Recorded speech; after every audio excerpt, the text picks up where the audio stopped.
blowing up because people are exhausted of fake scripted politics. They crave honesty, they crave humor, and they crave someone who's not afraid to call out the bullshit. So buckle up, because in the next few minutes, you're going to see why Senator John Kennedy has become one of the most loved and feared voices in America today. Stick till the end. You're not going to believe some of these moments.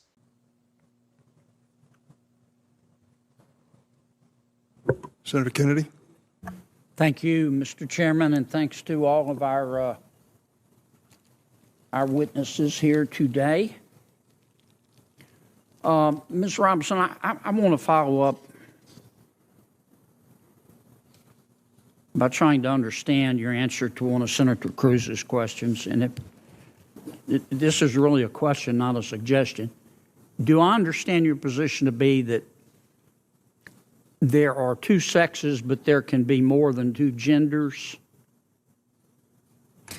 I wouldn't even say two, and we've got Dr. Lopez here as well, but there's also the definition of intersex. I think that often in these conversations we're conflating sex and gender, and I do want to affirm here that trans women are women. That is their gender.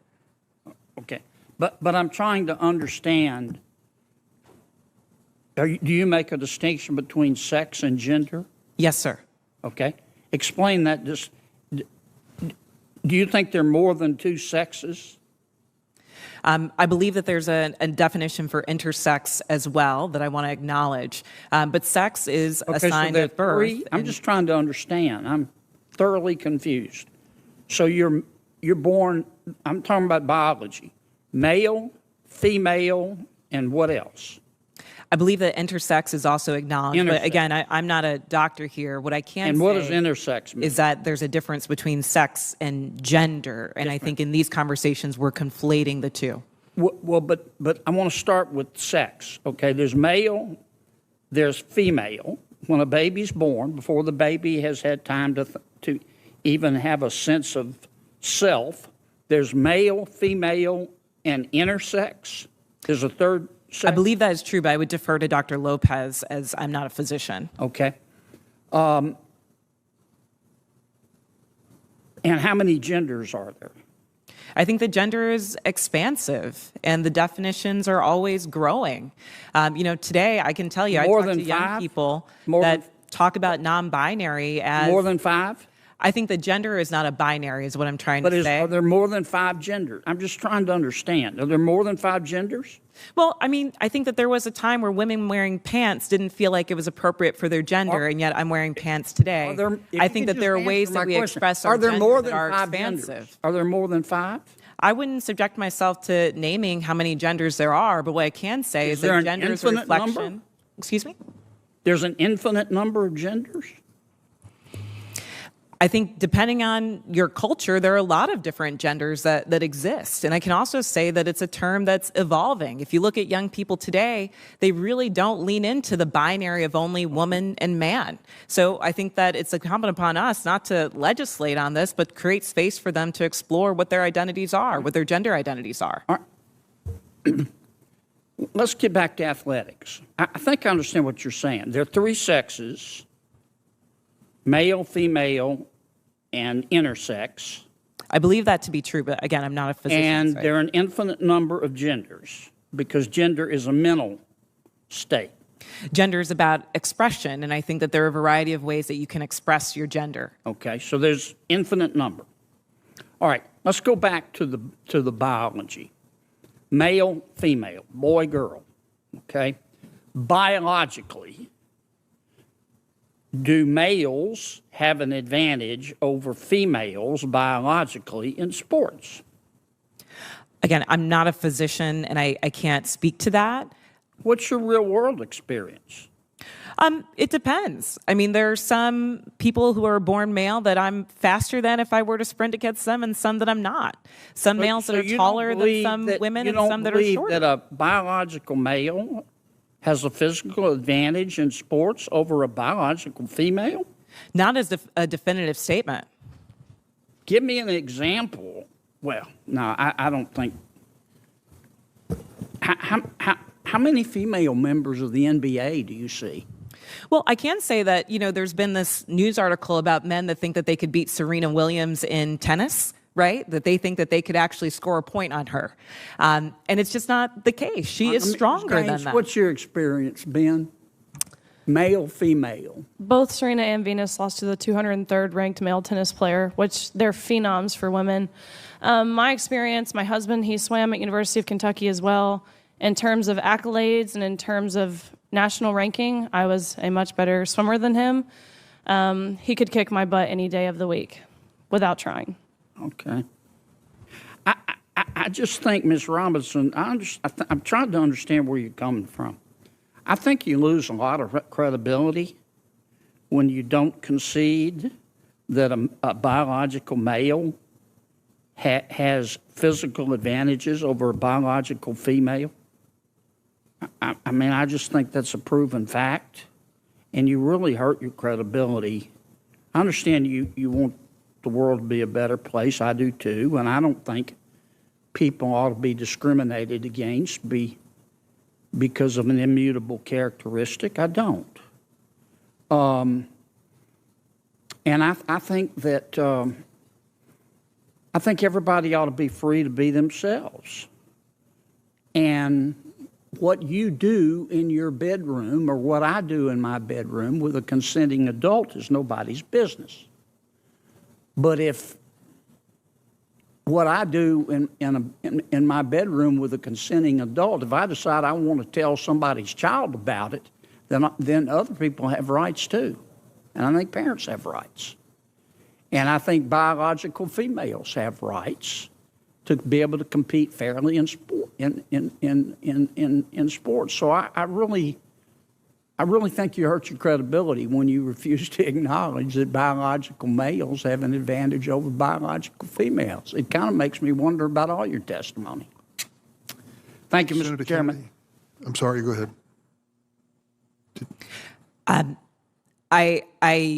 What I'm trying to say is that there is not a definitive advantage in all cases. Sir, I don't know if you believe that you could beat Serena Williams in tennis, but I probably think that that's not the case. There are not all cases where all men are physically superior to all women. And at the end of the day, in this conversation, we're not talking about that.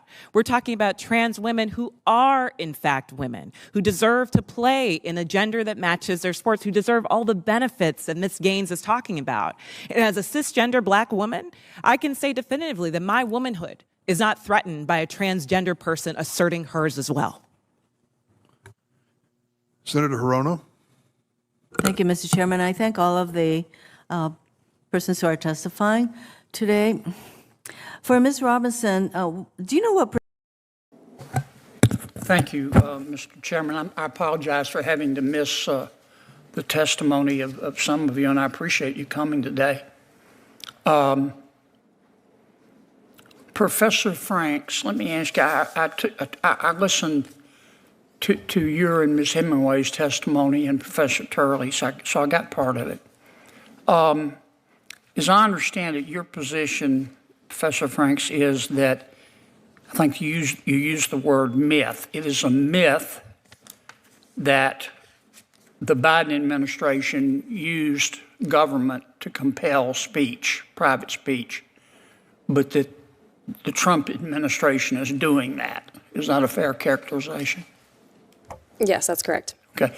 Do you think perhaps you're allowing your personal political beliefs to affect your objectivity here?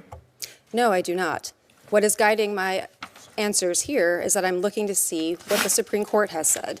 You notice that in the testimony about the censorship industrial complex. I got that part. No, I just got want that to part. clarify. No, but I've only got 5 minutes. Your answer is no, as I appreciate it. Let me ask you a couple questions. You wrote a law review article in December of 2023 for the New York University Law Review, and it was about the two cases, Bruin, Supreme Court case, and Dobbs. Remember that article? Yes, I do. Okay. In this article, you said, I'm going to quote your words. Taken together, these two cases demonstrate that the Supreme Court has embraced the use of the Constitution as a tool of racial patriarchy, end quote. Did you say that? Yes. Okay. And then you went on to say, quote, when the Supreme Court declares that there is a constitutional right to armed self-defense in public, it openly embraces and promotes a culture that privileges white men's ability to terrorize and kill those that they perceive as threats, close quote. Did I read that correctly? I believe so. Thank you for reading. Okay. And did you also say in that article, I'm going to quote again, quote, by simultaneously expanding white men's right to kill and constricting women's right not to die, this Supreme Court, referring to the current United States Supreme Court, has turned the Constitution into a homicide pact as well, close quote. Did you write that? That sounds like me. Okay.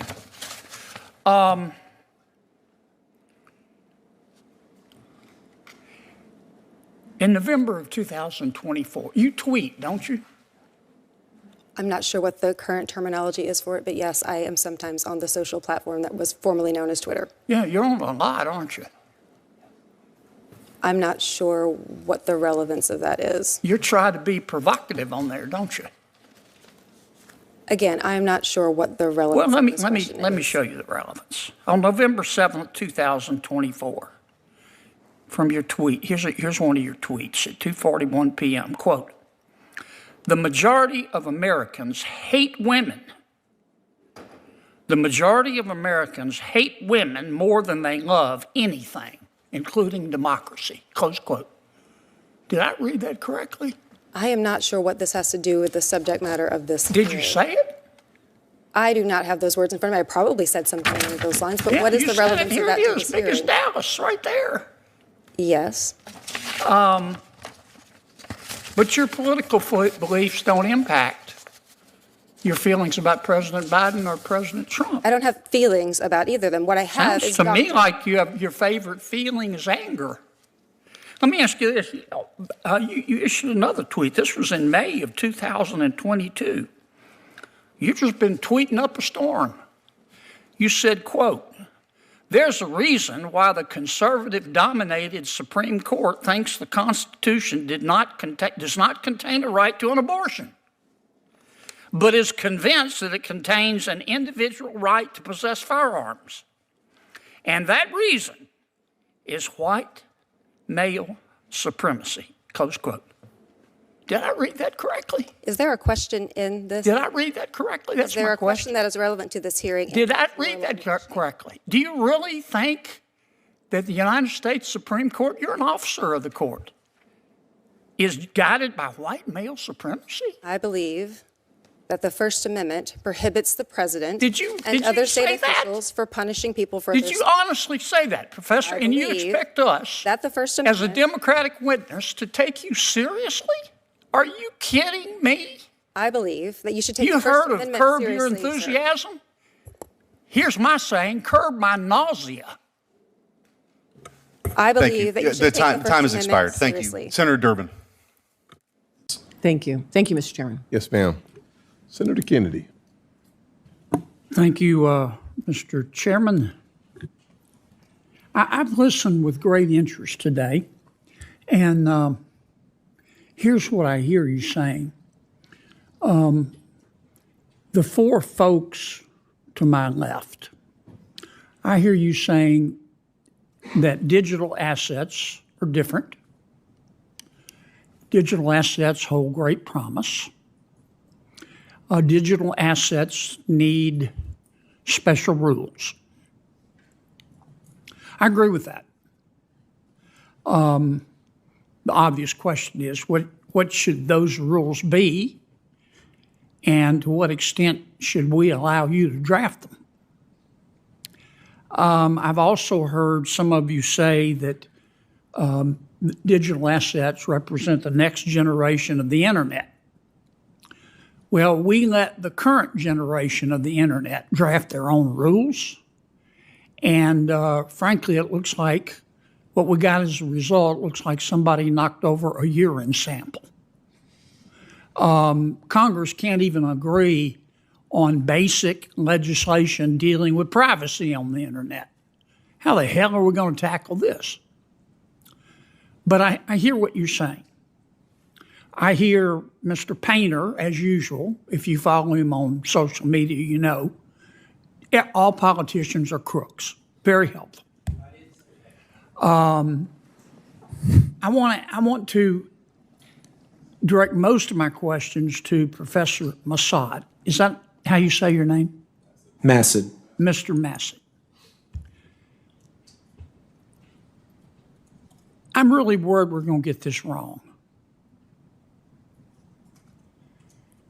We don't know, we in Congress and our staffs don't know as much as the professionals in digital assets know. And I don't see how we can possibly catch up. Tell me more about your idea of having the SEC. Well, first, I don't want to run out of time here, but why is the digital assets industry so scared of being regulated by the SEC? Well, I think we need to step back, Senator. Briefly, please. They don't want everything treated as a security because they don't want that entire framework to apply. But that's also because the SEC did fail to try to customize its rules to adapt for this technology, and it should do that. And you've got leadership at the agencies now who are working on those things. You're suggesting that we turn to two of our agencies, one of which is the SEC, and say, you have expertise. Before we take a crack at a bill, you come up with a bill, with rules, with regulations. Tell us how to do this. Because I hear you saying in some cases digital assets are commodities. In some cases, they're securities. Congress needs to fill the gap, which is if it's not a security, who's going to create a regulatory framework for it? So you do need to fill that. But these questions about exactly which is when is it a security, when is it not a security, how do we customize the rules, what should we do about DeFi, a lot of that should really be left to the agencies. You could establish some principles, but I wouldn't write detailed rules. Have you looked, Professor, at Congressman Hill's legislation? I have in detail. What do you think? I think it's got a lot of problems. I think it's 236 pages of regulatory arbitrage opportunities for creative lawyers, and I used to be one that did that kind of stuff. Made a lot of money, did you? I did, but... Yeah. Mr. Painter, do you think Senator Gillibrand is a crook? No, and I do not think all politicians are crooks. And why did you call her a crook? I did not call her a crook. Now, Senator, you need to focus on this bill. Right, you're doing this again. You did it the last hearing. That you that need to Senator read the Gillibrand's bill. Role in stablecoin regulation, $217,000 in crypto donations. You tweeted that. Yes, I do. And then you said, the crypto industry is buying Congress and the White House. This won't end well. Why do you think the crypto industry is buying Senator Gillibrand? I said, look at the campaign contributions from this industry. You think they've bought her? No, I said, look at the campaign contributions. You said they bought her. Do you think they bought her? Senator, you need to focus on this bill instead of trying to distort my Twitter. Last time, one of my you colleagues were quoting what a Marxist in Chicago said about And what evidence do you have that she's a crook? I said there is massive amount of campaign contributions coming into this Congress from the crypto industry. Do you want to apologize to Senator Gillibrand? I do not want you to have to apologize for passing legislation that destroys our economy. For calling you are distorting what I said, just like you did in the last hearing. You're wasting everybody's time, Senator. You're a whack job. Senator, you are wasting. Well, I think we are next level whack job. I think we are. Is this middle school, Senator? Senators and witness. Thank you both. I think you should apologize, Senator. I think, Senator, you're wasting our time. This is not middle school. Thank you for your participation. I will say that Senator Smith is next. floor is yours. Thank you. Thank you. Thank you very much, Mr. Chair. So, not so long ago, what questions do you have that the U.S. is seizing tankers in the North Atlantic?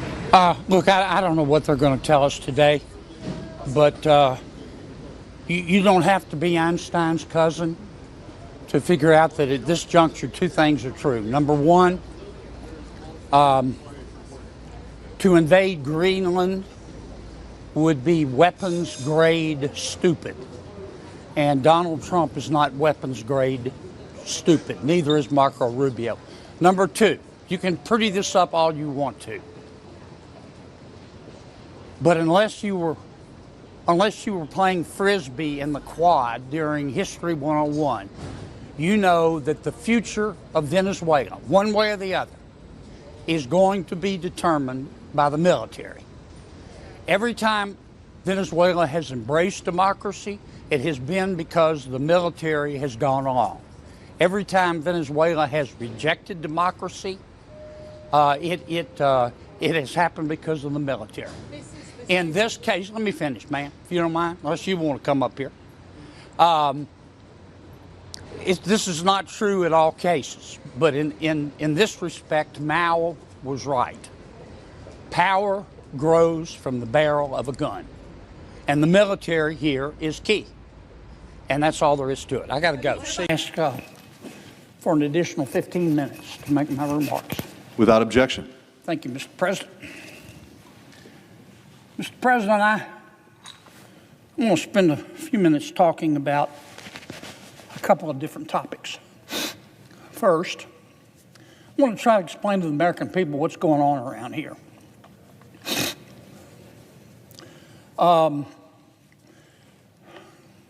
Some people are going to try to tell you, American people, that what we're engaged in is a rational discussion of how to use scarce taxpayer dollars to fund the Department of Homeland Security. Now, that's not true. Wish it were. The Department of Homeland Security is about to shut down. We don't know how to get it back open. What does that mean? It means ICE will be shut down. We've got some ideas about how to keep it operating. They have enough money. It means TSA will be shut down. They're not going to be paid. That'll impact airport travel. Coast Guard be shut down. FEMA, God help us if we have a natural disaster, it'll be shut down.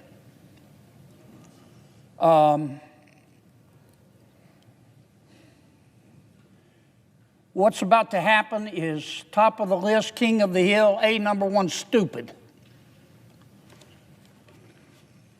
And it's happening just not because of policy. It's happening because of raw gut politics.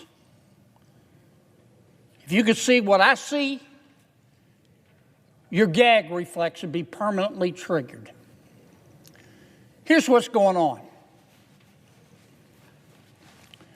The Karen wing of the Democratic Party is in control of the Democratic Party. And the Karen wing of the Democratic Party, not all Democrats, but there's clearly a Karen wing. Sometimes I call them the loon wing.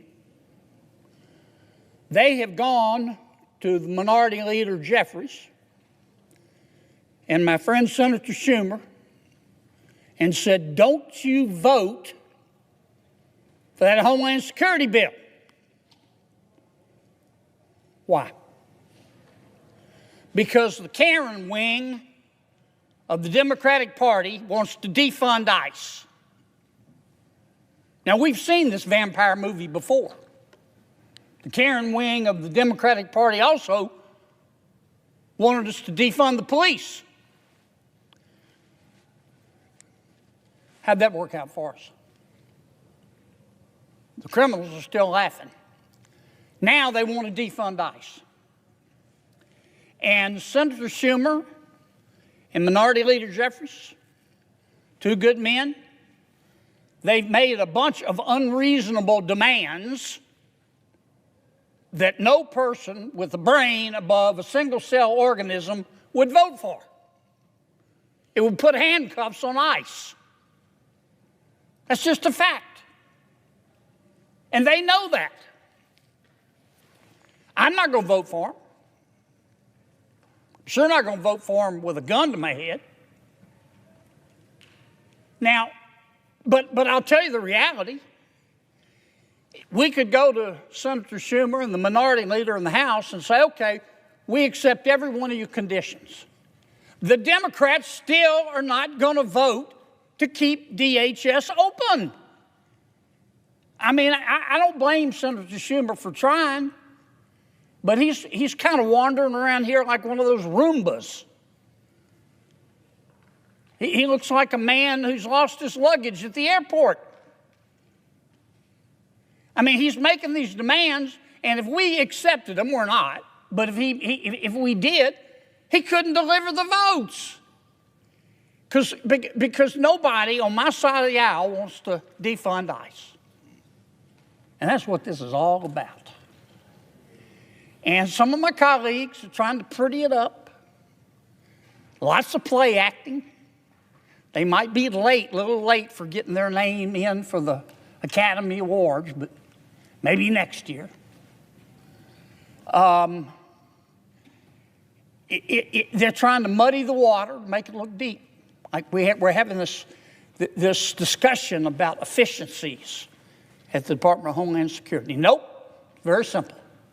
The Karen wing of the Democratic Party has told every single Democrat, if you don't vote to shut down DHS, if you do vote to fund ICE, we will punish you politically the rest of your natural lives.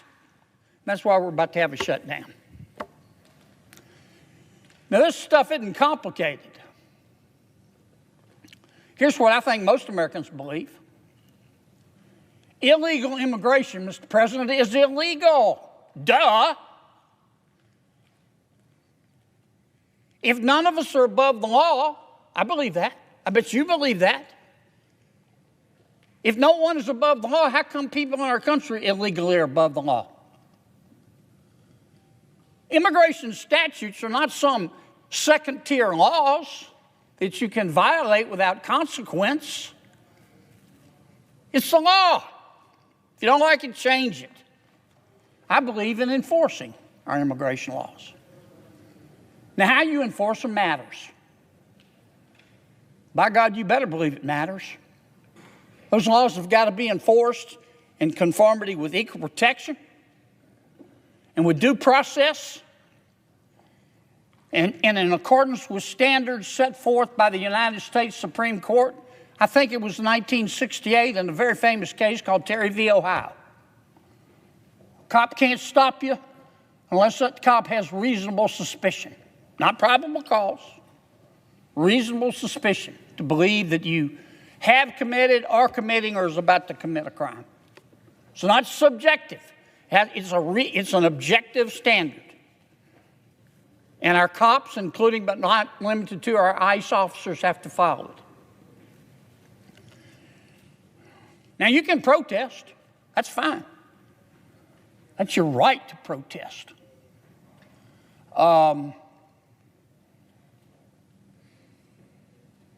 You don't have the right to protest violently. You don't have the right to harass an ICE officer. You don't have a right to spit in his face. You don't have a right to threaten his children.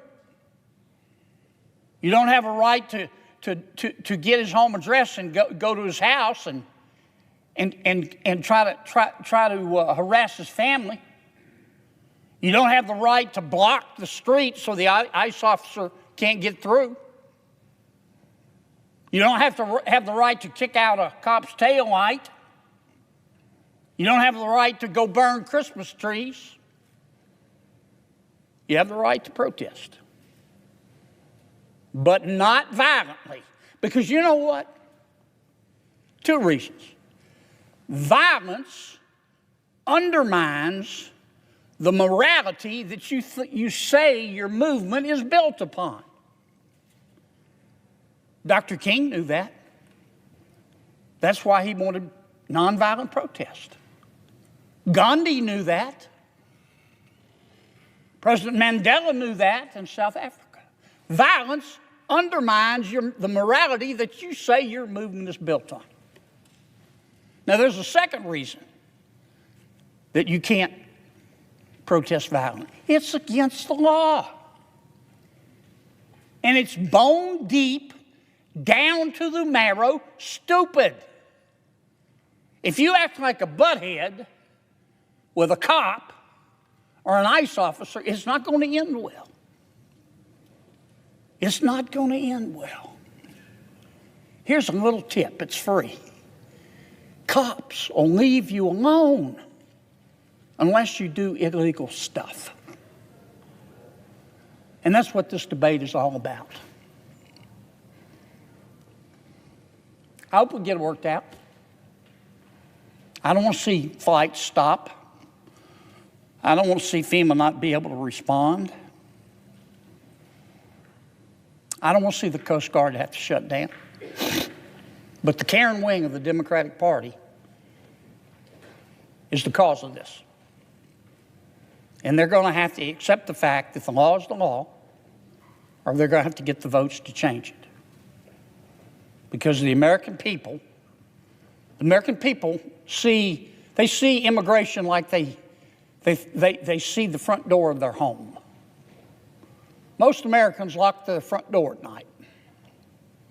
Why do they do that? They don't lock their front door at night because they hate everybody on the outside. They lock the front door at night because they love the people on the inside. And they want to know who's coming into and out of their home. And that's the way the American people see our borders. Legal immigration, great. We admit more people, more of our world's neighbors, to come to America and become part of us every year than any other country. And the whole world knows it. That's why everybody wants to come here. When's the last time you heard of somebody trying to sneak into China? I want to come here. It's called legal immigration. But you can't jump the line. You got to fill out the forms and be properly vetted. You can't just come in. Now, President Biden didn't follow the law. That's why we're in this mess today. We don't know how many people he let in. I'm not saying they were all bad people. I don't know them. That's the point. We don't know who they are. I don't even know the number. Anywhere from 8 million to 15 million. Some of them were bad people. But we don't have the slightest idea who they are. And we don't know where they are. And that's why we have the rule of law. And that's why we have ICE. And that's what's going on. I think we're all aware, Mr. President, that parts of our world are on fire. The world is on fire in Ukraine and Eastern Europe. The world is on fire in the Middle East. I wouldn't describe the world as being on fire in the Indo-Pacific, but there's certainly embers, and they are smoldering. And I think it's clear to most Americans, Mr. President, that President Xi in China, President Putin in Russia, and the Ayatollah in Iran are working together. And their objective is to have Russia dominate Central and Eastern Europe, to have the Ayatollah in Iran dominate the Middle East. The Ayatollah, of course, has funded and supports Hamas. There's no cause in the world, none, that can justify what Hamas did to the innocent people of Israel. The people of Hamas are so evil, they will kill you and drink your blood out of a boot. And President Xi and President Putin and the Ayatollah in Iran are just fine with that. And the third objective of China, Russia, and Iran is to allow China to dominate the Indo-Pacific and be free to make moves in sub-Saharan Africa and in South America. Parts of the world are on fire. America is about to find out what it is made of, because the world I just described is not a world that's safe for America. But as we meet these challenges, Mr. President, and by God, we will meet them. We will meet them. While we're doing that, Mr. President, I don't want us to forget about our homeland. We've got a lot of problems domestically, and I don't want us to lose sight of them. I think about them every day. I know you do too, Mr. President. We still have millions of Americans who are too poor to be sick, despite the fact that we have the best quality of health care in America in all of human history. Notice I didn't say that we have the best way of delivering that health care, but we have the best quality of health care in all of human history. But we've got people in this country, many of them are middle class, who are too poor to be sick. Since the Affordable Care Act passed, we were told it was going to make our lives better. It was going to make health insurance more accessible and cheaper. Since the Affordable Health Care Act has passed, health insurance premiums have tripled. We also know domestically, Mr. President, that our border is an open, bleeding wound. It is an open, bleeding wound.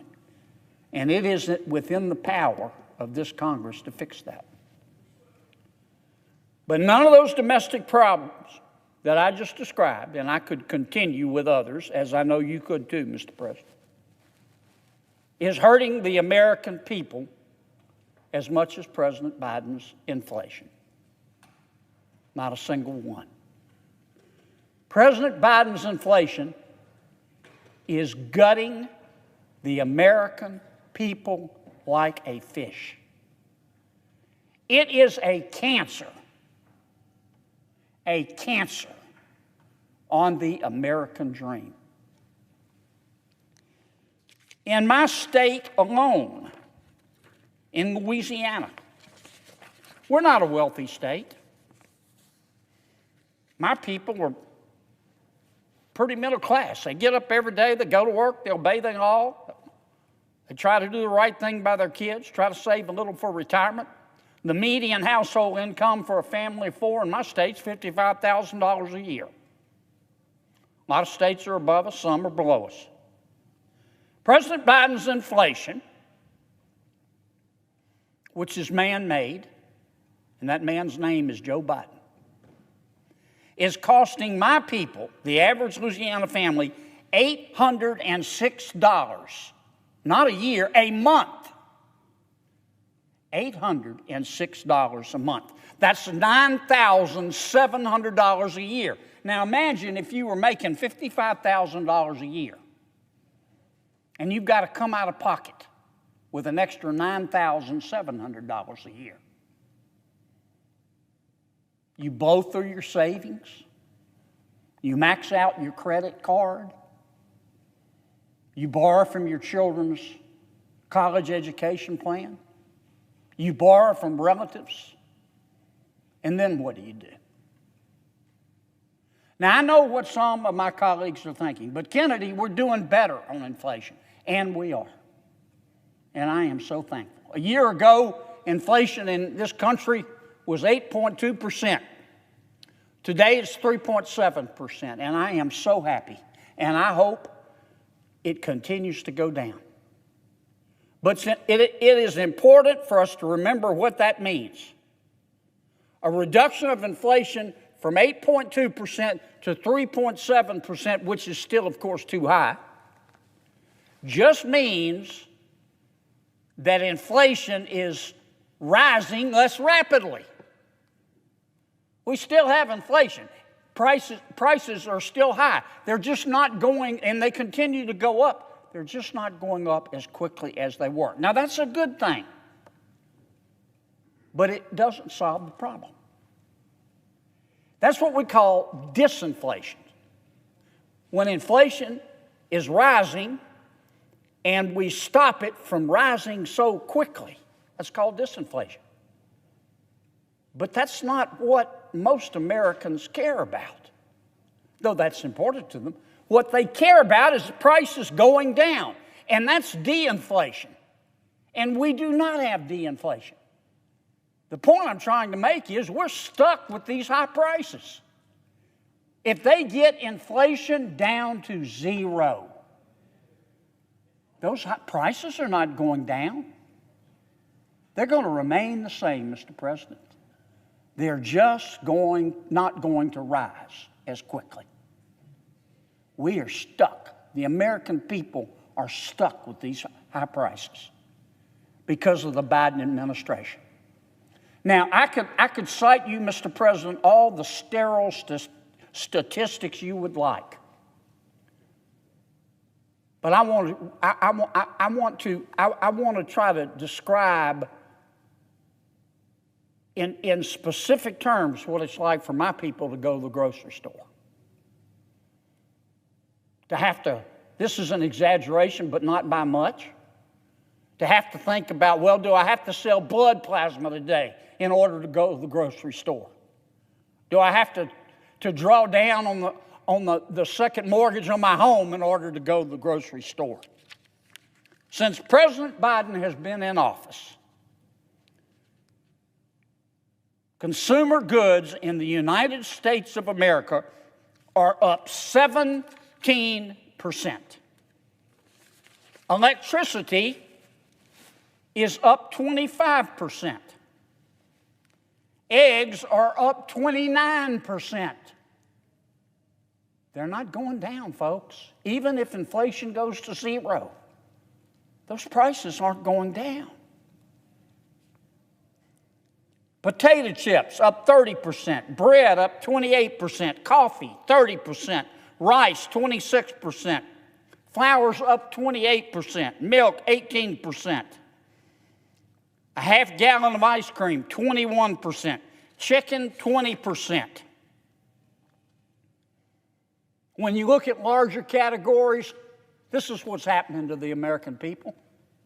Since President Biden took office, all goods and many services in the wealthiest country in all of human history are up 17%. Food's up 20%, housing is up 17%, clothing is up 12%, used cars and trucks are up 25%, new cars and trucks are up 20%, and mortgage rates are up 174%. 174%. Now, some may be saying, well, but wages are going up too. Thank goodness. In some cases, wages have gone up. But the average wage of the average American has gone down after inflation. You don't look, the appropriate way to look at wage increases is not to look at the raw or the aggregate increase.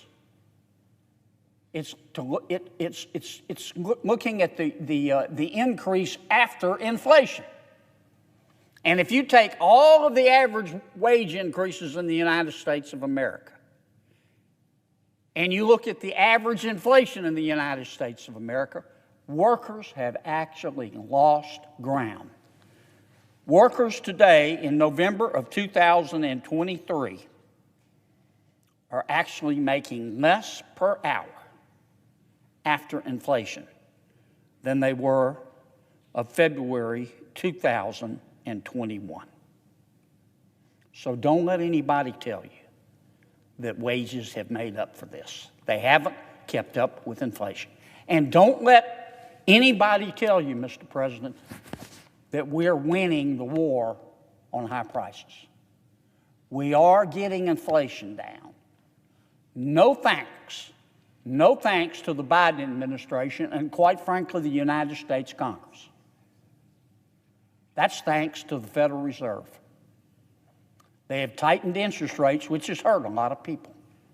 But they have gotten inflation down. They've had to do it with one arm tied behind their backs, because the other way you attack inflation, and the only way we've ever successfully gotten down, is to have Congress do its part and reduce the rate of growth of spending and debt accumulation. But we haven't done that. We haven't done that. In fact, since 2019, the population of the United States of America is up 1.9%. Our country's grown 2% since 2019. You know how much our budget has grown? 55%.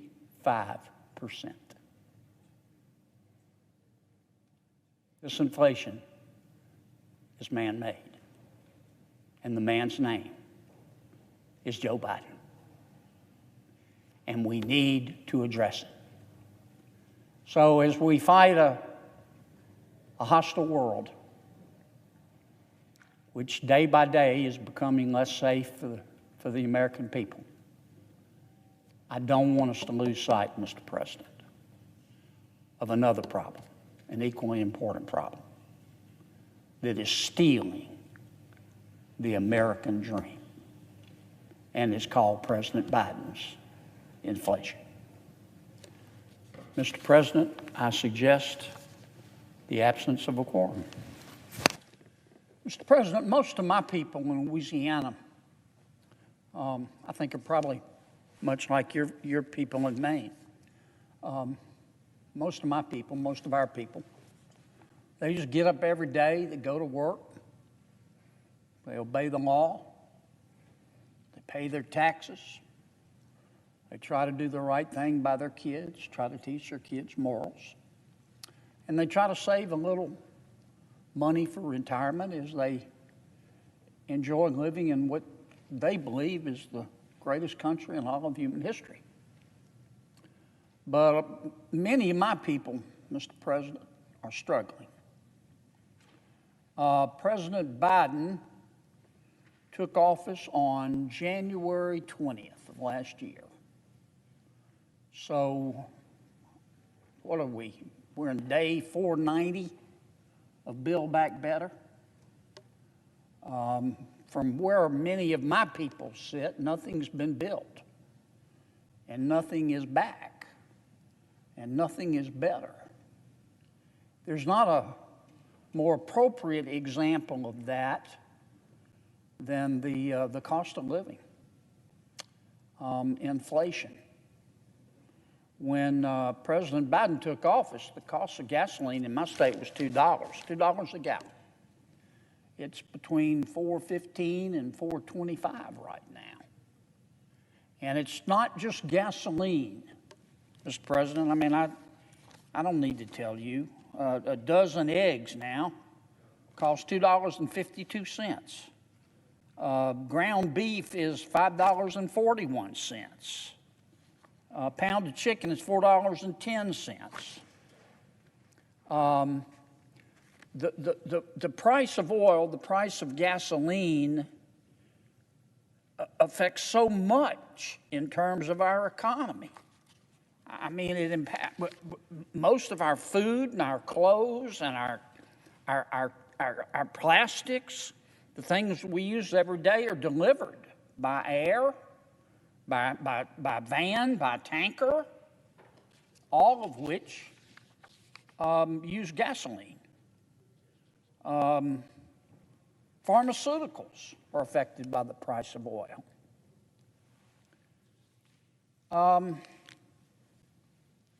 I don't think it's any secret that the Biden administration is trying to disrupt the production of oil in America. I think that's just a fact. We see it in the president canceling leases on federal lands. in the Gulf of Mexico, in Anwar. We see it from the difficult regulatory environment for oil and gas producers. The president's just promulgated new rules for the National Environmental Protection Act. If those new rules come to fruition, it'll be impossible to open a new pipeline in America. And I think we have to be honest about that. Now, to be fair, the Biden administration is trying to disrupt the production of oil and gas, especially oil, for environmental reasons, of which we're both aware. But instead, the Biden administration, this seems curious to me, wants us to buy oil from foreign countries. And those foreign countries deliver their oil in tankers that use 2,000 gallons of fuel an hour and emit 8 tons of carbon dioxide into the environment per hour. The irony of this is rich.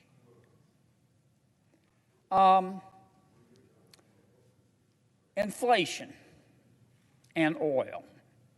Once again, I think so much of our inflation in all the products that we need to maintain our standard of living today starts with the price of oil. Now, President Biden has said he has no control over the price of oil and therefore the price of gasoline. But Mr. President, you can't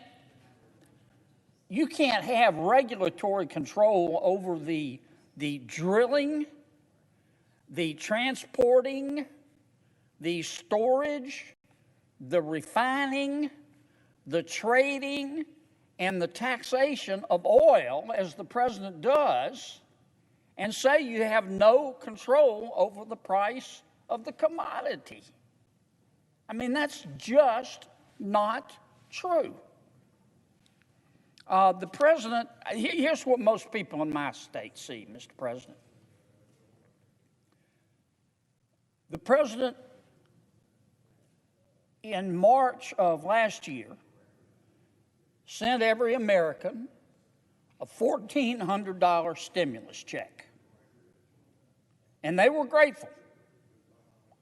But then the Biden administration, for its next trick, crashed their 401ks, increased their food bills by as much, for some, as much as $3,000 a year, increased their rent for many as much as $2,000 a year, and increased their gas bills for as much as $1,000 a year. And they don't see that as a good trade, Mr. President. And it's all derived from President Biden's energy policy, which is here's his energy policy: wind, solar, and wishful thinking. It's just not realistic. And among other things, it is hurting our country. It's hurting my people in Louisiana desperately because of the rise in gasoline prices. I was very disappointed to see this week that the president has changed his approach to inflation and the price of gasoline. He has said we are now in a transition period, and he said it as if that were a positive thing. He said we're in a transition, and when we get through this transition, we're going to be stronger than ever because we're not going to have to rely on fossil fuels. And I'm thinking, I respect the president, but honestly, what planet did he parachute in from? I had just finished reading J.P. Morgan's energy report. And J.P. Morgan, looking out until 2030, not 2050, 2030, just 8 years from now, said in 2030, at the rate we're going, the demand for energy in America will be 20% greater than the supply. You know what that's going to do to the price, Mr. President. The J.P. Morgan Energy Report said that at a minimum in 2030, 8 years from now, the demand for oil is going to be 10% higher in America, and the demand for natural gas is going to be 18% higher. You know what that's going to do to prices? And the president is talking about this glorious transition as if this is going to last forever. I don't know about the good people of Maine, but the good people in Louisiana, they just can't afford it. And my people deserve better. Now, what's the answer? Here's my opinion. We got to stop spending. The Federal Reserve has got to be given a chance to do its job. The United States Congress has a budget that we have set for the United States of America. We need to live within our budget. Except for defense spending, we need to freeze spending.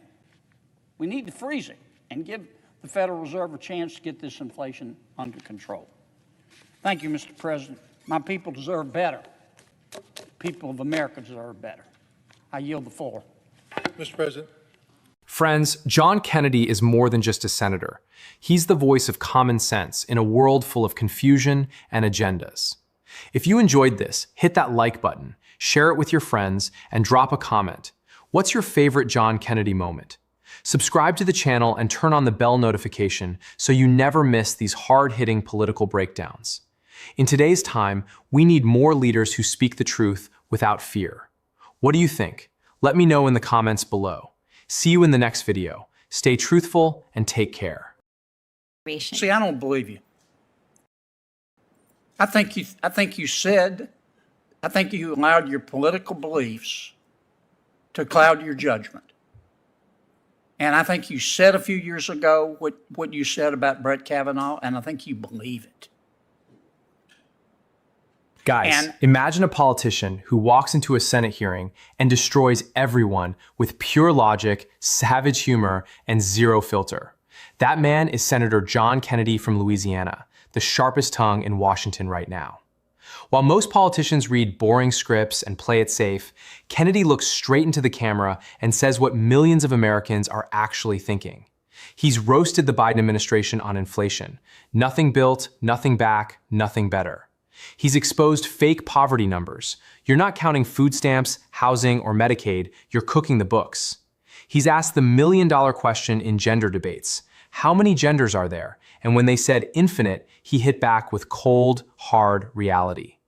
From open borders to woke nonsense, from government waste to common sense, Kennedy doesn't just speak, he slaps facts across the table with a southern drawl and a smile that makes liberals sweat. These clips are blowing up because people are exhausted of fake scripted politics. They crave honesty, they crave humor, and they crave someone who's not afraid to call out the bullshit. So buckle up, because in the next few minutes, you're going to see why Senator John Kennedy has become one of the most loved and feared voices in America today. Stick till the end. You're not going to believe some of these moments.